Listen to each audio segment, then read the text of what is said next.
Recently, we had a visit from our Labour opposition leader, state Labour opposition leader Dean Winter here to the island. In the meantime, he also met with some representatives of Saputo, the owners of the King Island dairy factory. Now, that made me a little bit curious, so might as well have a chat with Dean. Dean, welcome. Thanks for having me, Wade. Now, being to King Island, of course, you get a lot of information. You meet a lot of people. That what's been your observations? Look, observations is primarily that there's a lot of worry about the future of the cheesy. I learned that that's what we call it. But there's a lot of great things happening. But of any regional economy, there's usually a big driver, and for the island, it's obviously been around dairy and beef and tourism, but particularly King Island, has been around cheese and the dairy there. So a lot of concern. I think it was good that we did it with Anita Dow and Janie Finlay and I there to talk to the locals first, and then we had the follow-up with Saputo about 10 days later, which was really good in terms of us providing some feedback that we'd got from the island, and I'm particularly around communication. I said, look, speaking to your workers, they really want to have regular updates, understand where things are at, even if things haven't changed. Sometimes just telling people things haven't changed, is better than no information at all. I asked for some clarification around the proposal from the state government to sort of take public ownership of the dairy, and they certainly didn't have any more information than I did. So we've got a little bit more information, but I think there's still that uncertainty there, what nobody wants. We need to get this hopefully a good outcome as quickly as possible. Now, you met up with Saputo representatives, that they even made the effort to come to Hobart to come and see you, so that was quite impressive, I guess. But by the same token, did you get the feeling that, because this is what everybody here is, or everybody, a lot of people are talking about, people don't get the feeling that Saputo is willing to sell. They much rather close the business. Have they changed your opinion on that, or your idea? Yeah, I guess from the community's point of view, having seen what JBS did, I don't blame them for being sceptical about multinational acting in good faith, because that's certainly not what JBS did. I was really pleased that they actually flew down specifically to talk to us and to explain the situation to us. I left the meeting with more hope than I had before the meeting. That if you take them at face value, they are seeking to sell the business, and they want to see it continue on. They talked about how they wanted to make sure that it continued on as a dairy, that it wasn't just sold to anyone who was going to shut down the dairy and convert it into something else. Which again, I was really impressed with. They demonstrated that they had. If you take them at face value, they've got good intentions. And the offer I made is, look, anything that we can do to help. We, obviously being in opposition, we don't have all the levers of government, but anything we can do to help, I understand how important it is. Look, the feedback from myself was that I think the workers there and the community needs more frequent and better communication, that we're available. But as I said, that I think the Premier's suggestion of a public takeover, I certainly don't think helped. In fact, I think it made things worse. And I'm pleased to see him starting to step back from that, because I think it sent the wrong message particularly to their investors. Well, what happened was that he did indeed make that statement of, if necessary, we nationalise it. When I spoke to him a couple of days ago, he sort of shied away from it. And I think one of the remarks was, well, governments are not good in business, and particularly not in cheese making, which is obvious. But it's like... Now, your party, the Labour Party, is usually more related to the union movements in this country. We've seen a strong union movement happening at the Saputo factory in Burnie when they wanted to have a pay rise last year, and they went on strike for quite some time. Are you surprised that the unions are not doing much on King Island here, considering that the staff hasn't heard nothing really since November 23? Well, the union is the ones that actually organised for the meetings that I had with the workers while I was on the island. So I appreciate them having done that. The United Workers Union, I don't think they've got a lot of membership, which is, a fact of life. It's sometimes that they have high membership and others they don't, but they certainly have some very strong leaders within the organisation. And they're the ones that did the organising for me. You're right, though. I mean, the campaign that they ran around Burnie ended up resulting in workers there receiving a substantial pay rise in line with the rest of the country, which is a very successful campaign. And that Burnie plan in particular has been a very successful one for Saputo and continues to be. But I mean, I guess one of the takeaways as well out of this whole thing is that the King Island, 10 or 15 years ago, King Island cheese was this beautiful premium brand, and it was really the jewel in the crown. But I think, without wanting to be too critical, I don't know if Saputo's really valued that enough over within its portfolio. And if there's a new owner that deals with the cheese factory as a premium brand and markets it more at that premium level, we know how good it tastes. But I think it's sort of become commoditised and really needs to be focused on. And if we find the right buyer for the brand and for the operation there on the island, as well as the farmland, we could see the resurgence of the whole brand, and as part of that, the whole King Island economy. I know guessing is always difficult. They were hoping different, but do you think that it will be sold, and as it is now, that it will have a future, the King Island dairy? I don't think there's any guarantees, but I'm more, as I said, having spoken to Saputo, I'm more confident than I was. They're going through their own process.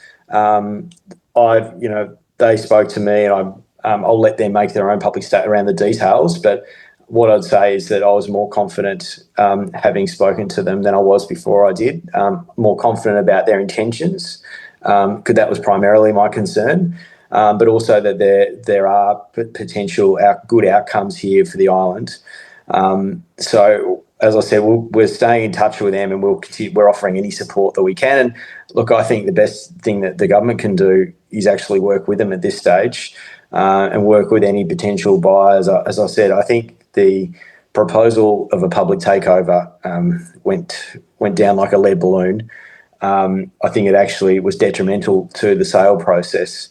And, we need to get a good outcome here, which means we need to get a good buyer that has good intentions for the island and wants to actually lift the brand, spend the money. It does need some capital spending on the actual equipment there as well. So if we can find the right buyer, then that's just going to be massive for the island. Away from Saputo, that I'm sure you were aware also that, and people have spoken to you about it, that the government has promised last year during the elections to build an ambulance hub on the island worth $5 million. And even more important for our volunteers, for the emergency services here, that 2 community paramedics would be employed. I asked the Premier last week, when was there a progress? Is there a progress? Is anything happening?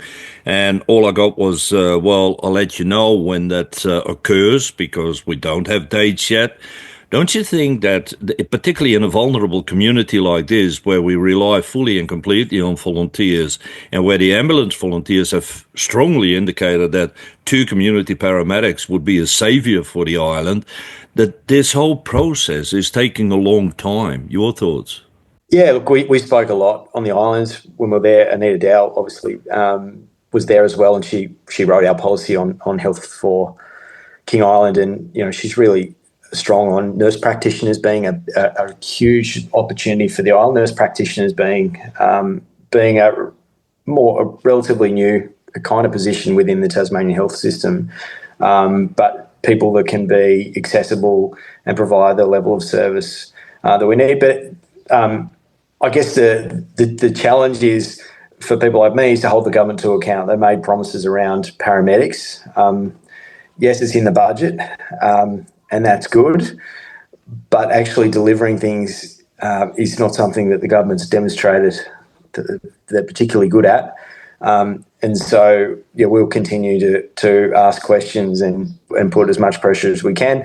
Even, speaking to people on the island, sometimes we just like you to be in there asking questions about us. No, don't forget about us. So, we'll certainly be asking questions and holding them to account on those promises, particularly around healthcare. Obviously, the cheese factory being the big economic one, but the level of service delivery as well. It's pretty clear that there needs to be an uplift and more support. Well, even for the future of King Island, and I'm sure you picked that up too, people think that we need more tourism, we need more people coming to the island.